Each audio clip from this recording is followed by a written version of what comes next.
Mr. Minister, we've all been talking about the DPI story. It's a grand global template. And we see DPI, being seen as a big ticket export, the defining export from the Indian context. So, that's a great story to tell. And one, where are we in that export? Where exactly is the trajectory going? And second, there's also a view that, export at the influencer level is fine. It's a great idea. But what about monetizing this as an opportunity from an export perspective? Already three countries are already using it. You are aware. France is using it, UAE is using it, and Singapore is using it.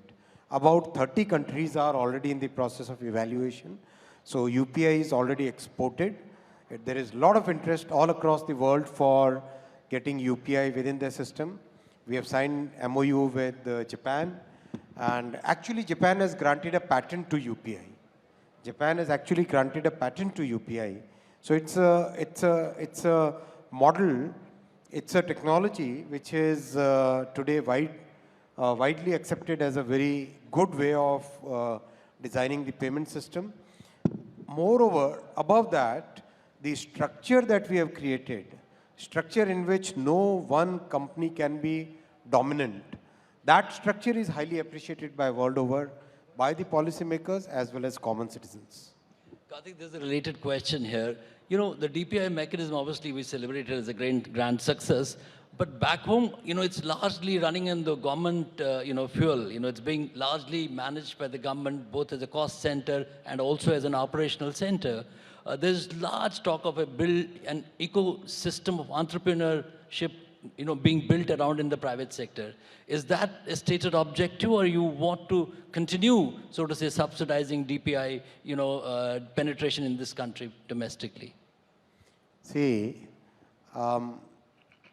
if you look at the model, if you try to understand it, then you'll find out how finely that balance between private and public sector is. Had it been purely developed by the private sector, imagine the concentration of this entire very, very important part of the Indian economy in the hands of one corporate or two corporates. Correct?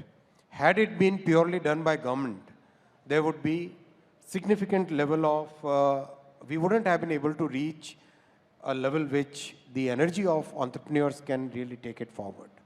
That's why the thought process of having a public-private partnership, where today more than 400 banks are already on the UPI, more than 35 million merchants are already on UPI, more than 400 million users are already on the UPI.